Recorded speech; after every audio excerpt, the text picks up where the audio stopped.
Hey everyone, welcome to 59 Tops Friday, presented by Wax Pack Wisdom, where we talk about baseball history through the cards we love. My name is Jake T. O'Donnell.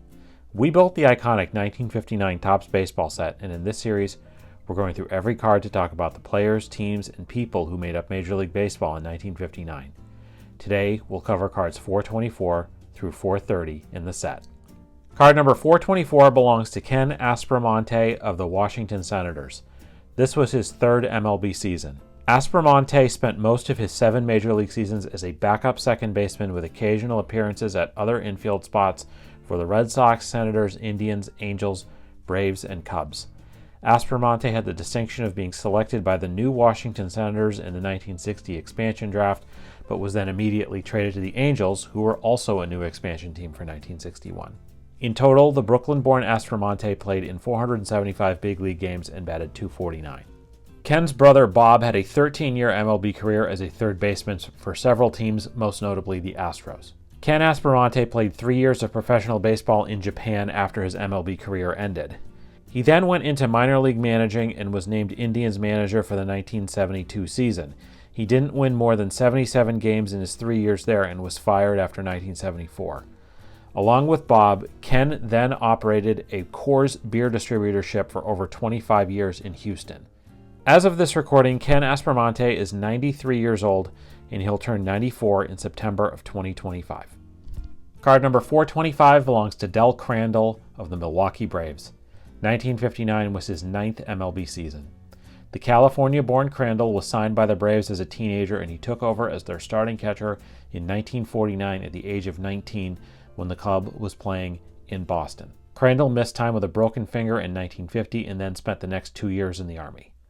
He broke out in 1953, the first year the Braves played in Milwaukee. Handling an outstanding pitching staff headlined by Hall of Fame legend Warren Spahn, Crandall earned a reputation as the best defensive catcher of his era.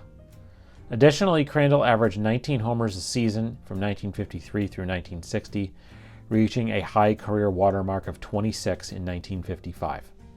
The Braves won the National League pennant in 1957, and though Crandall went just 4 for 20 in the series against the Yankees, he homered late in Game 7, and the Braves won the series. The following year, the two clubs matched up again in the Fall Classic, and Crandall went 6 for 29 with a homer and 3 RBIs, but this time the Braves lost.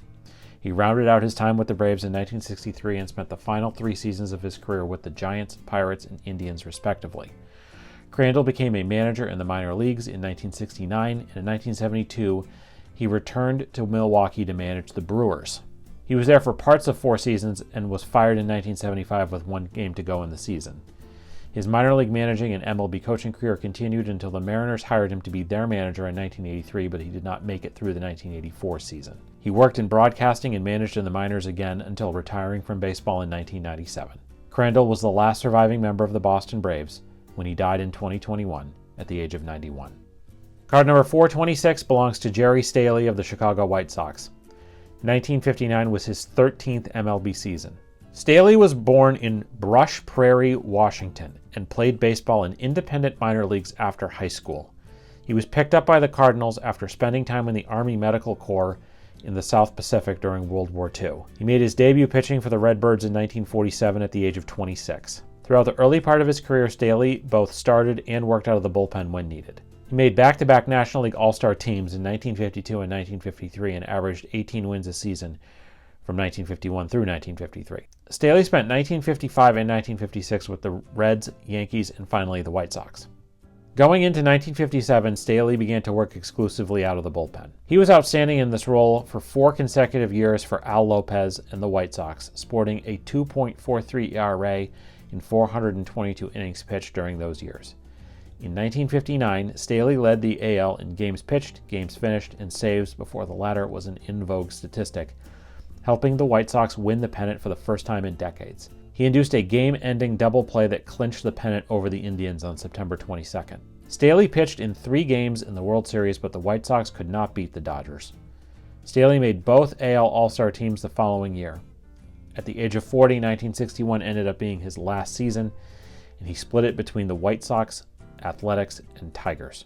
Staley went back to Washington and spent some time coaching in the minors, then served as superintendent of the Clark County Parks system for 17 years.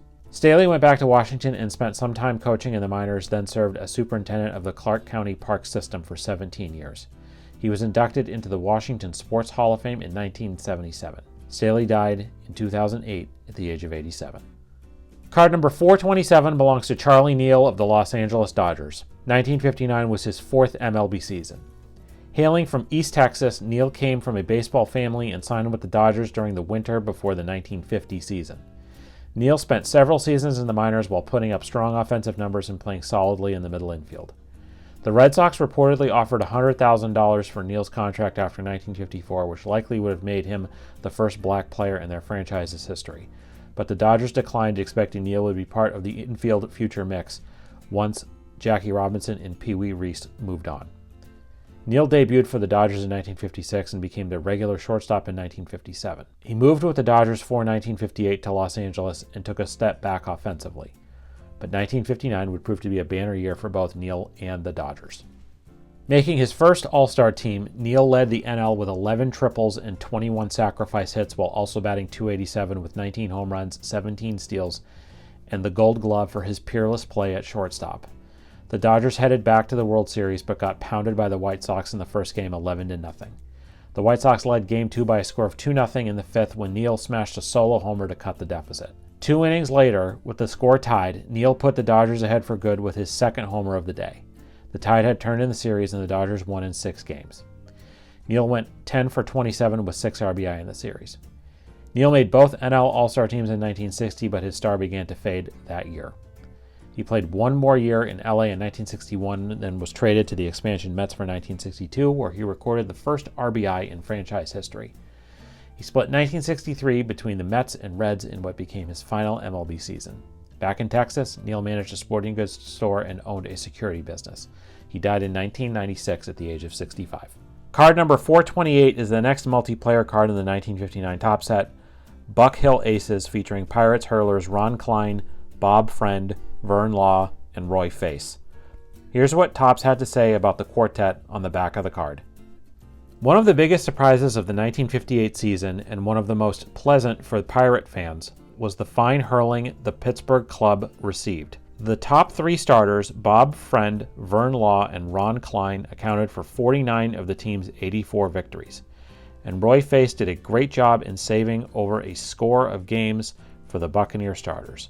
The consistency of the pitching staff was shown in the fact that the Pirates lost only 1 series, succumbing to the Phils 12 times against 10 wins.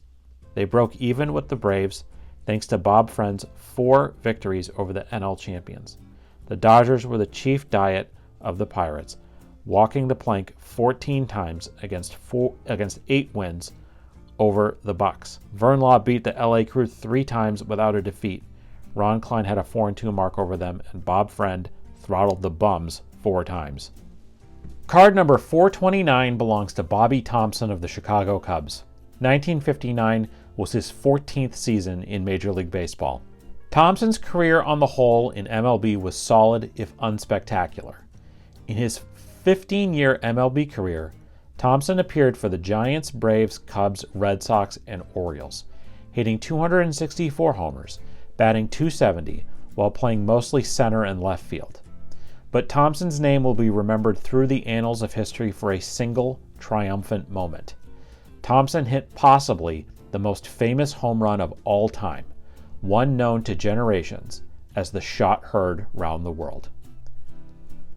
Thomson was born in Scotland and is one of just 11 players native to the UK to play in MLB after World War II. His family settled on New York's Staten Island when Thomson was 3. He signed with the Giants in 1942 but was drafted into the U.S. Army Air Corps, missing 3 full years in the service. Thomson debuted in 1946 for the Giants and made his first NL All-Star team 2 years later. He had arguably his best season in 1949, again making the All-Star team and hitting 27 homers with a .309 average. 2 years later, in 1951, Thomson was moved to third base to make room for a young Willie Mays in the outfield. The Giants got off to a lousy start, and as late as August 11th found themselves 13 games behind the Dodgers in the NL standings. From there, the Giants won 38 of their last 44 games to force a 3-game playoff against their hated crosstown rival Dodgers to decide the pennant. In Game 1, Thomson hit a 3-run homer off Ralph Branca at Ebbets Field, and the Giants won 3-1. The Dodgers walloped the Giants in Game 2, setting the stage for a decisive Game 3 at the Polo Grounds. Thompson's sac fly tied the game at 1 in the 7th, but the Dodgers surged ahead with 3 runs in the 8th inning.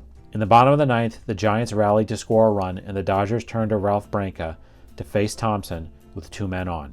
On the second pitch of the at-bat, Thomson blasted a Branca fastball deep to left field and over the fence, clinching the pennant for the Giants and sending the Polo Grounds into a frenzy. The shot heard round the world launched Thomson into baseball immortality and prompted sports writer Red Smith to write the following day in the New York Herald Tribune, quote, "Now it is done. Now the story ends, and there is no way to tell it. The art of fiction is dead. Reality has strangled invention.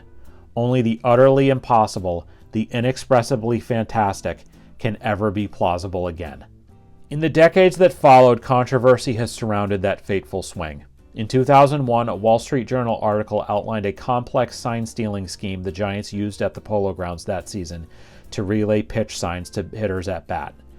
Such a scheme was not illegal at the time in baseball, but it brought into question all that team's accomplishments. Thomson insisted in his lifetime that he was not relayed the signs during the at-bat against Branca. The Giants would go on to lose the World Series to the Yankees in 1951.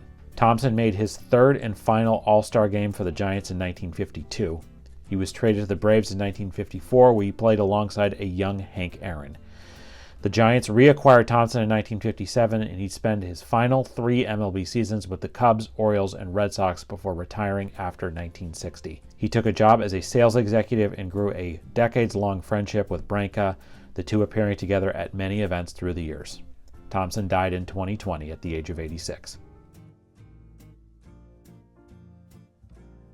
Card number 430 belongs to Whitey Ford of the New York Yankees. 1959 was his 8th MLB season. Born in Manhattan and raised in Queens, Edward Charles Whitey Ford became a New York baseball legend and one of the greatest left-handed pitchers in baseball history, anchoring the staff of one of the most consistently great teams of all time and rightly earning his moniker, the chairman of the board.